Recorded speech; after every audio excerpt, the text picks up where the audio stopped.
Hey guys, welcome back, it's Meg. Today we're going to be doing a 27 Fortified Iron Docks. You can find my stat weights in the top left, my legendary and bounty in the top right, and my trinkets and talent choices in the bottom right.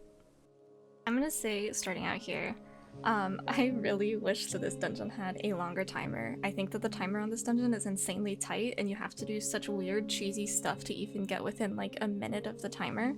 Hopefully we'll get like an extra minute or two on this eventually. But it is a relatively short season. I think it's kind of a throwaway season for a lot of people, myself included, so I don't know if that's going to be a thing, but I would just like to kind of preface this with don't feel bad if this is a dungeon that you struggle with, because it is much more a group effort than any other instance, in my opinion, mainly because you have to do so many different things just to even get close. And these things are not really straightforward, they're kind of cheesy, they're not really ethical gaming, as some people call it, so I just wanted to kind of start this video out with saying that. This is actually one of the dungeons too that I run Dampen in. This is more in keeping in mind the trash after the second boss. There is a lot of bleeds, there's a lot of unavoidable bleeds.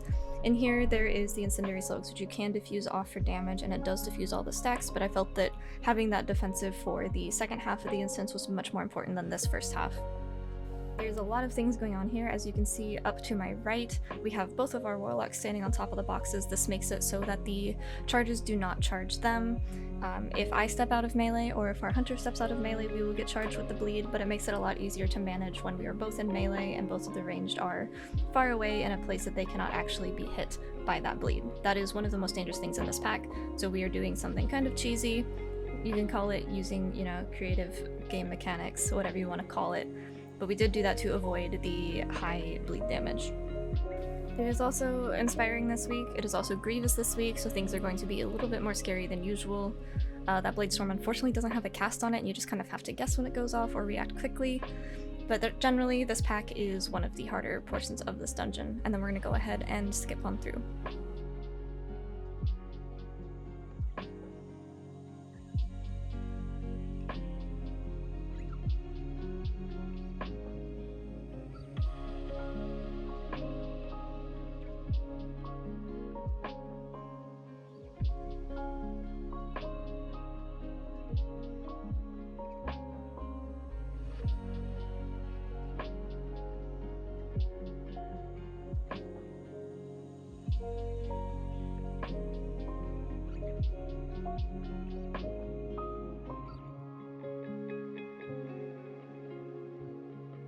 We're going to be pulling all of this into boss, so this is definitely worth the cooldown if you have it. I would prefer to use Fallen Order here because there is a lot happening in melee, but I don't have it, so we are going to use Crane initially. The boss is coming in. I went ahead and used Fort Brew just while we're getting everything gathered up in case there's any loose threat or any kind of cast going off, like the grenades, the hatchets. There's just so much happening here. So we are going to be safe, and we're going to use Fort Brew as well as Crane, and then we have Fallen when it comes off of cooldown. The big thing here is making sure that you are not falling asleep in the sleep puddles, because there is fire, there is barbed arrows, there is so many different things that you need to watch out for, so I am going to kind of float a little bit more than I normally would. Fallen is going to do a lot of the heavy lifting on the healing, and then I'm just going to contribute damage when I can.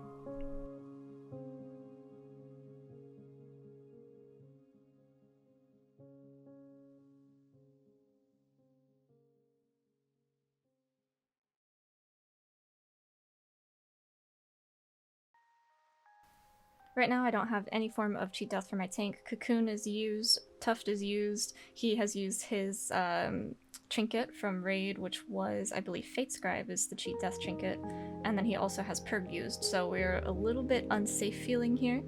But most of the trash is dead. Our hunter got double hit by the wolf there. Just a quick little res. I'm just gonna watch the tank while he's low on RP from resing. That was just the fixate from the dog. I brought it a little bit out of melee because there was that fear going off on the boss. I just wanted to be able to dispel someone if they needed it, and they did. A hunter is almost required in here, unfortunately, both for the purges and the star skips as well as the soothes. They have a lot of utility. In addition to Binding Shot for the third boss, they just kind of own this dungeon. Like, this is a very good hunter dungeon, but it does limit your comp making a little bit.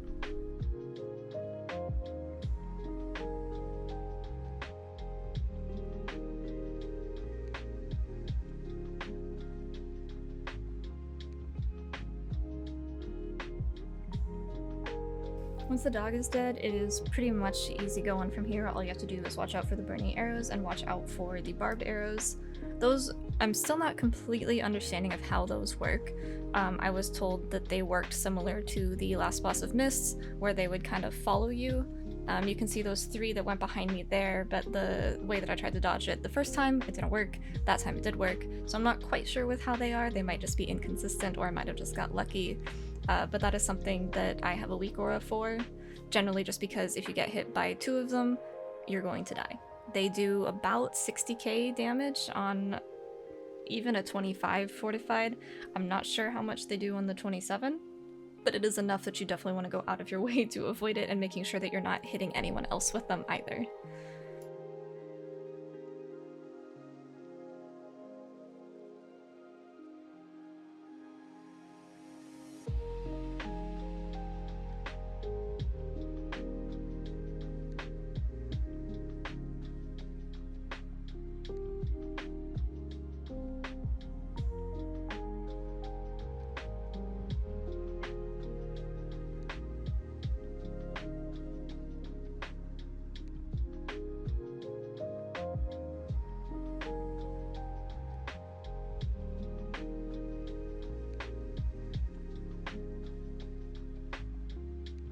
This is a crucial part of this dungeon. We have our warlock going ahead to get into the star, and our tank going ahead to get the ogrons rounded up, as well as some additional trash once we actually get into that room, and we're going to follow behind closely, but not too close because we don't want to get hit with these stomps because they will be casting those as they move.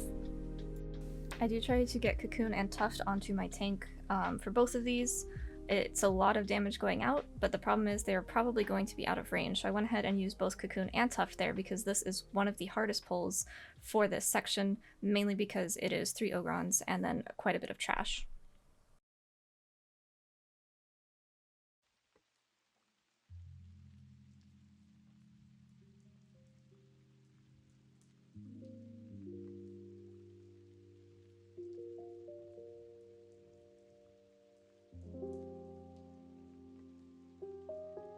Here we have CC'd one of the ads up there, and you can see our hunter on that tiger in the back. He is going to be running over to the maze area, and he is going to be using his pet, Eyes of the Beast, as well as a pet with invisibility and turtle, I think is how this works. We sent the star because our tank died, but everything was rounded up enough that it ended up working out. But the hunter is going to be pulling essentially what is all of the maze, and we're going to pull that back into this final iron star. Our blood DK is going to release because we are in combat with that ad over here that is trapped. It's not too far of a run back. All he has to do is invis pot or belt, and then it'll end up being fine, but we are waiting on the hunter to get the pull going anyway, so this is kind of a non-loss on time, although it would be nice to have him here.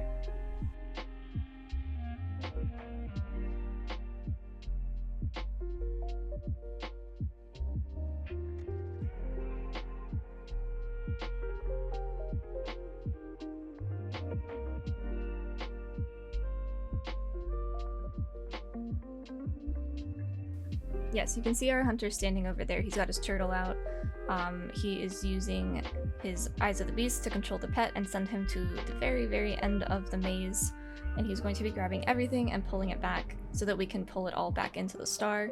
And then we're going to kill this other pack separately. This is one of the things I was referencing when I said that we had to do some kind of cheesy stuff.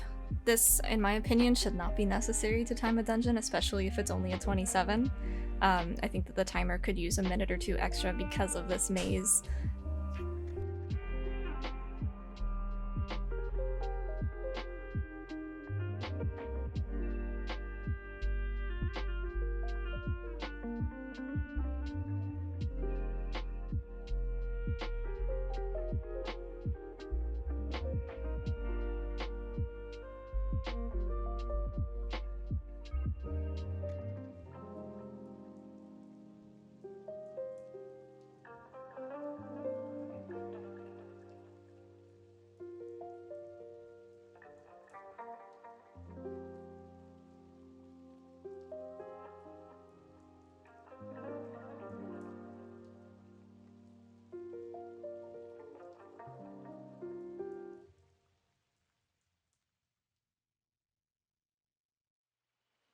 You do want to be careful of healer threat here because we are kind of just dragging everything. We don't really need threat established on it for the tank, we kind of just want it headed in this general direction. I am taking a step out here to see everything, if it is going to make it into the line, if it comes around the corner, because the person in the star doesn't really have a great point of view. So we want to make sure that everything is in line enough that it actually gets hit.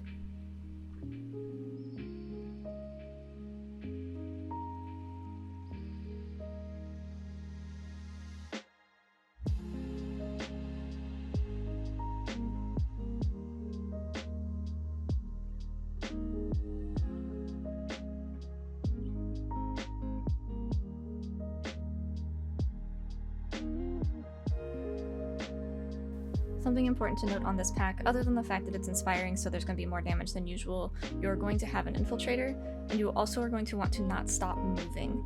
This is because they are throwing hammers, they are also throwing axes, but the hammer is really your main concern because it is going to hit on the ground. There's no indicator for it, of course, because this is a Warlords of Draenor dungeon, but that's why I'm kind of a mini tornado here, because you can see the hammers hitting the ground, and if you were standing there, they would hit you. But if you continue to move, the chances of them actually landing on you are very slim. So it's something you just want to keep in mind, especially if you are melee, where there's maybe a couple people that could be baiting hammers on top of you by accident.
For this boss, we're going to pull in the Infiltrator. We also want to make sure that we are looking out for all of the melee shenanigans that is going on. That includes the Flaming Slash, the Lava Sweep, the Ogre Traps, and sometimes the Big Boom.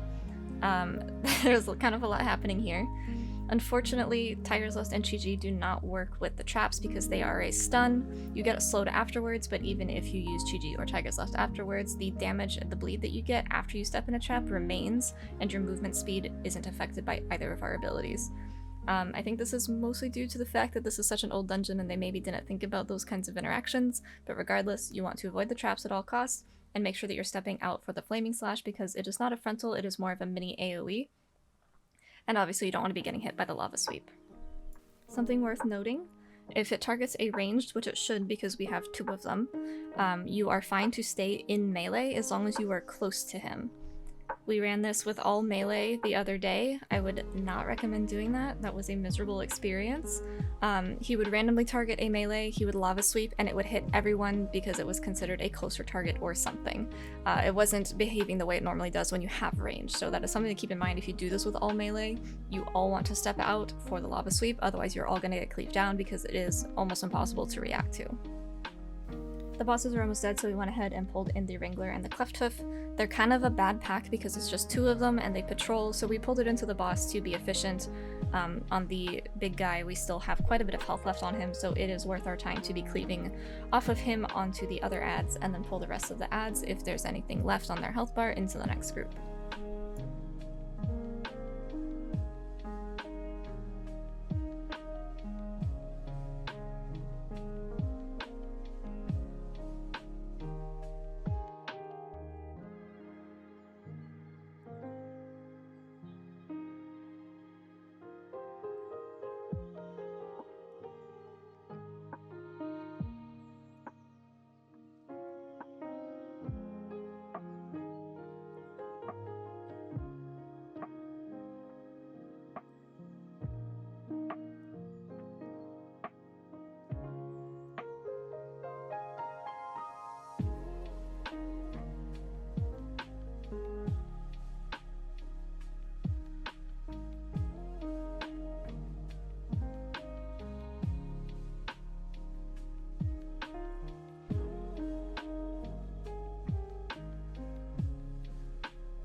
We're just kind of trying to pull this into the next pack, but because it's a Cleft Hoof, it is going to be charging the ranged who are in the back, trying to kill it still.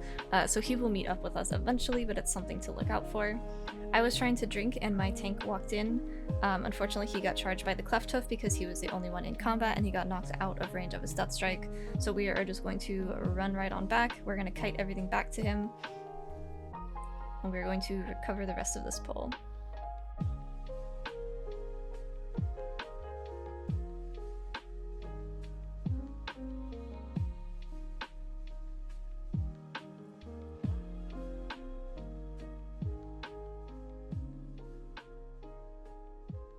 So there is a lot of things happening in these packs as well that are very unfriendly to melee. You have the Jagged Caltrops, which are thrown on the ground. They are a slow. Again, Chi-Ji and Tiger Celeste do not work for these, unfortunately. You have frontals going out that you do not want to be in front of because they will one-shot you. Serrated Spear is a targeted bleed, which is very unfortunate because they can stack and they can target the same person twice, and they are generally not a good time. I went ahead and popped Chi-Ji because we are still kind of gathering things up. We've got a couple people in different positions than they should be, just while we're trying to get everything around this corner to line it. Grievous does not make this easier. Grievous is actually kind of annoying in here, so we are just going to try to keep everyone topped, and then I will drink afterwards. This back end of the trash is honestly some of the hardest trash I think I've personally had to deal with, at least in my time in Mythic Plus. I feel like there is always so much going on. I feel like there's so much unlucky targeting that can happen, and it is so demanding on mana, especially with Grievous being a thing. So throughout this whole thing, I am chugging mana pots as much as I can, the Spiritual Clarity ones that you sit down and sleep for, like the raid pots. Those are your best friend here, especially because we're trying to treat this like a gauntlet area. We don't really want to stop, we need to keep the momentum because the timer is so tight here. So we are really pushing the limits of our mana bar in this case. Definitely use your defensives. Do not be shy to use your defensives on these packs. If you're ranged, can have them dodge the Cleft Hoof. I know that they have to move and ranged players hate doing that, but it is just so much more damage that you can avoid, especially with Grievous being applied, because it takes them below the threshold for Grievous.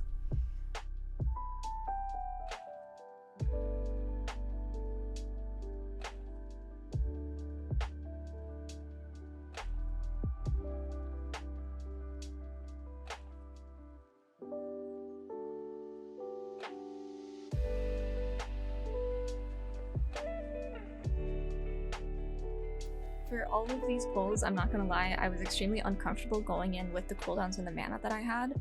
So I was really trying to drop combat and drink in between them, but obviously I can't do that. I'm not a Night Elf, I probably should be, or at least a Dwarf for Stone form. Still a Blood Elf though. But it is something to be aware of, that these packs are very demanding on your mana bar, so do not be afraid to use cooldowns.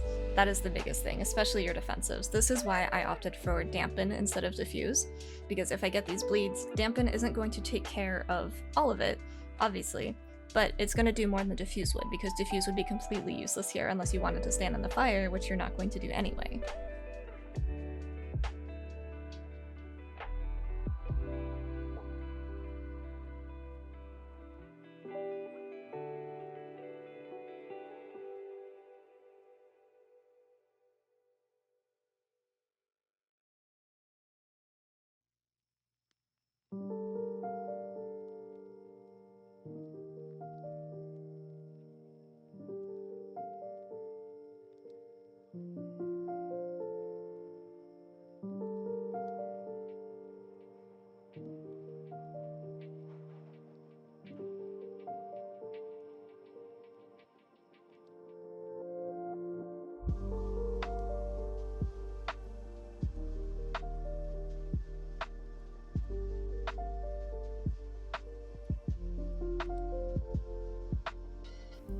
Packs on mana, I am so spent that I can't even I can't even spinning crane kick too much without going I could be building and spending stacks with Tiger Palm, but honestly I felt like I needed the healing more immediately, so I was just trying to build quick stacks with spinning crane kick for Chi-Ji.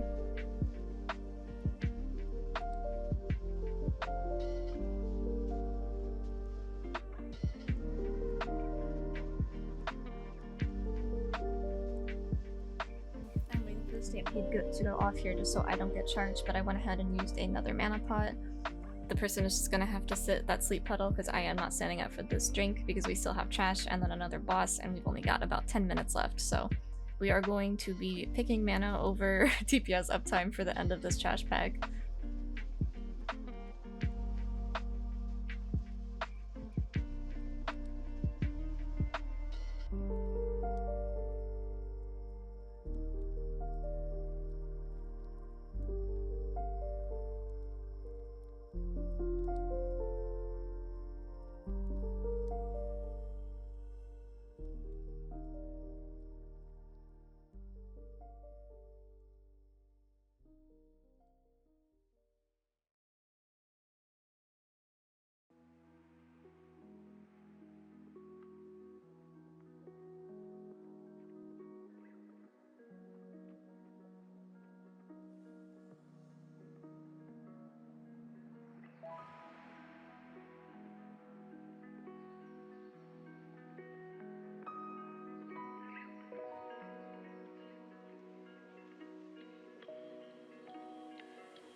And this boss is the second point of cheese that I was referencing earlier in the video. We have to do some kind of weird stuff. He will attempt to open the Cage of Wolves right next to him. When you tank him here, if he tries to open the one that is considered line of sight because of the boxes, it will simply not open. So what we're going to do now is we are going to lock gate up to the scaffolding behind us, and we are going to run past this marker. We are also going to be dismissing all of our pets. I believe this would also include Chi-Chi. It's considered a totem, but it is still kind of a pet type entity. And then he is going to time to feed on one of the players upstairs, and then the tank, while he is feeding, is going to run up here as well. Normally, if you pull him out of the arena, obviously he would reset, but when you time to feed, for whatever reason, he doesn't reset, and you can tank him up here, and he will not be opening any more cages of wolves or of the poison guys. At this point, the only mechanics you have to deal with for him are Primal Assault and Time to Feed. I do not have my Tuft or my Cocoon, but I do have a couple other cooldowns as well as all of our DPS up here this time, so we will be able to break that easier. If it targets the Hunter, he can feign, and we're just going to be pulling in this Infiltrator to kind of cleave them both down. He is also the last bit of our percent.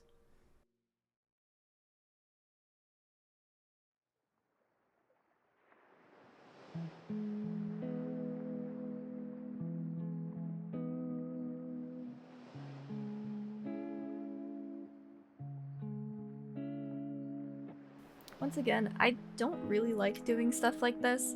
I think it's interesting the things that people figure out, and I think that it shows how creative players can be, but at the same time, I don't think that this kind of thing, or the thing with the Hunter Pet in the bomb maze, I don't think that those should be necessary to time a key. Like, this seems a little over the top for me.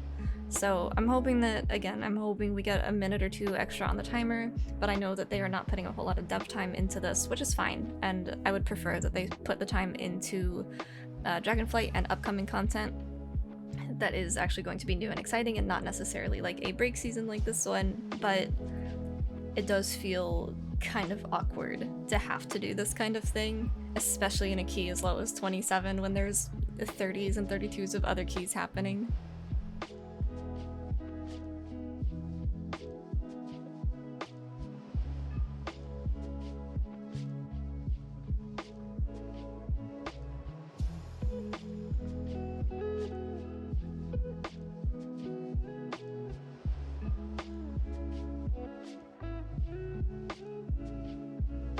Something fun that monks get to do here is you can drop your Transcendence before the last barrier, before the boss, and when he does his smash, you can Transcendence mid-smash and avoid going all the way back to the back of the room. This way you can finish the boss and you can stop the bombing sequence from happening after the first one.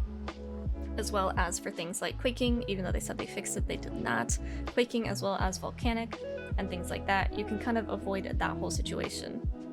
I went ahead and popped Fallen Order right away here because there is a lot happening between the jump as well as the cannon.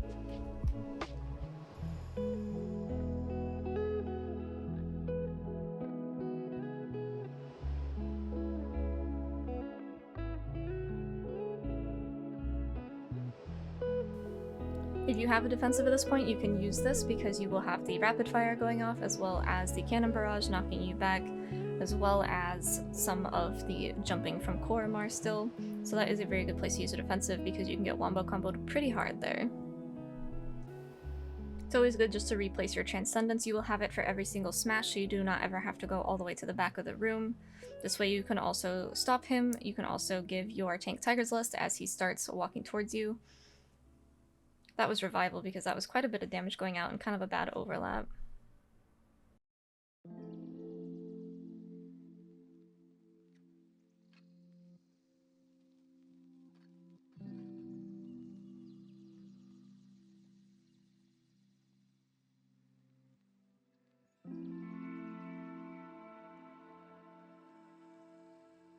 With the rapid fire, I usually step out of melee just because it will hit everyone around you as well, and we don't really want that to be happening because that is a lot of damage.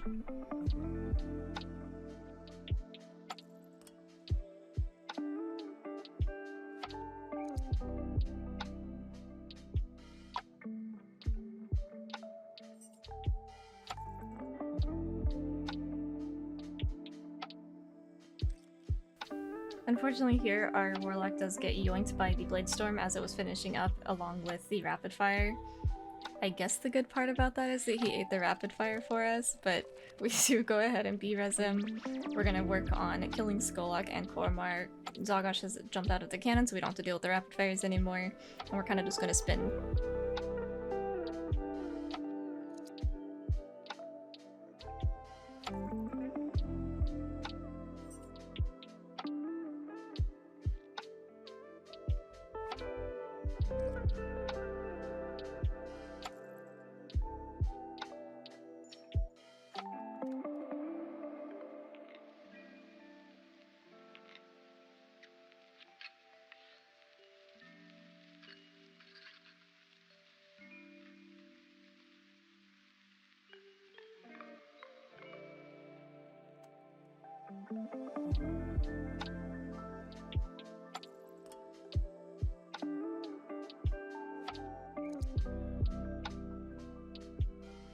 With a minute 18 left on the timer after doing all of that cheesy stuff, that has brought this run to an end. If you have any comments, questions, feel free to hit me up on Twitch, Twitter, or Discord.